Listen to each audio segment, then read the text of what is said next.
नमस्कार, आपलं स्वागत आहे प्रतिमाज रेसिपी 24 मध्ये। आज आपण करणार आहे ग्रीन पुलाव। त्यासाठी मी इथे एक मोठं भांडं घेतलेलं आहे। आता या भांड्यामध्ये मी थोडं तूप टाकत आहे। थोडं तूप टाकायचं आणि थोडं तेल टाकायचं, म्हणजे भाताला चव चांगली येते। थोडं तेल टाकूया याच्यामध्ये। आता तेल गरम झालेलं आहे। आता आपण याच्यामध्ये खडे मसाले टाकूया। इथे मी खडे मसाले घेतलेले आहेत, हे सगळे आता याच्यामध्ये टाकायचे।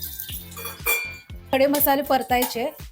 आता याच्यामध्ये आपण बारीक चिरलेला कांदा, म्हणजे उभा चिरलेला कांदा आहे, हा याच्यामध्ये टाकूया। हा कांदा चांगला परतून घ्यायचा। हा कांदा चांगला परतलेला आहे। आता याच्यामध्ये लसूण, हिरवी मिरची आणि अद्रक याची पेस्ट केलेली आहे, ती आता याच्यामध्ये मी टाकत आहे। हे परत परतून घ्यायचं। आता हे परतलेलं आहे। आता याच्यामध्ये आपण हिरवे वाटाणे टाकूया।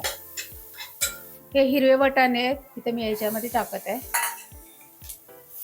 ते सुद्धा या तेलामध्ये चांगलं परतून घ्यायचं। आता आपण याच्यामध्ये मी पालकची प्युरी करून घेतलेली आहे मिक्सरला। पालक शिजवून त्याची मिक्सरला बारीक पेस्ट केलेली आहे, ती आता याच्यामध्ये टाकत आहे। हे सगळं परत मिक्स करून घ्यायचं। हा ग्रीन पुलाव आहे, त्यामुळे याच्यामध्ये बाकीचे जास्त मसाले पडत नाहीत। आता आपण याच्यामध्ये थोडंसं गरम मसाला टाकूया। आता आपण याच्यामध्ये एक अर्धा चमचा धने जिऱ्याची पावडर टाकायची, एक अर्धा चमचा गरम मसाला टाकायचा आणि थोडीशी हळद टाकायची, कारण हा ग्रीन पुलाव आहे। थोडीशी हळद टाकायची, म्हणजे परत सगळं मिक्स करून घ्यायचं। इथे मी अख्खा बासमती तांदूळ स्वच्छ धुवून घेतलेला आहे। आता तो आता याच्यामध्ये टाकत आहे मी। आता हे सगळं मिक्स करून घ्यायचं।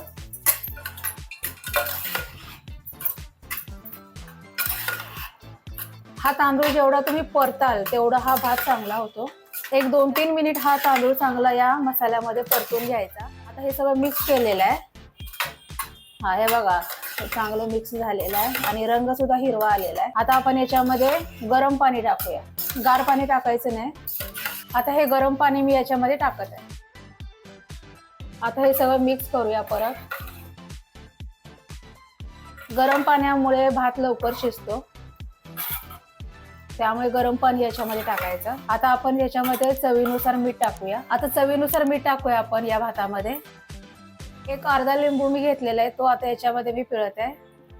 लिंबूने सुद्धा भात चांगला मोकळा होतो आणि चव चांगली लागते। थोडासा लिंबू पिळायचा याच्यामध्ये।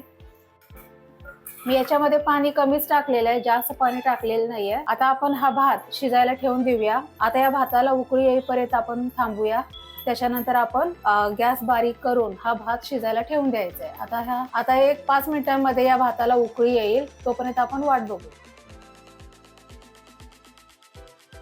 आता 5 मिनिट झालेले आहेत, आपण बघूया।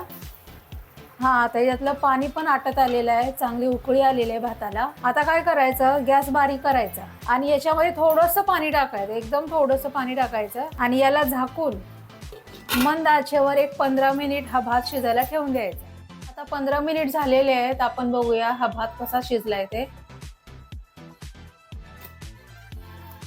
हा, पाणी पूर्ण आटलेलं आहे आणि भात सुद्धा चांगला शिजलेला आहे। आता हा ग्रीन पुलाव खाण्यासाठी तयार आहे। त्याला तर एका बाउलमध्ये आपण काढून घेऊया।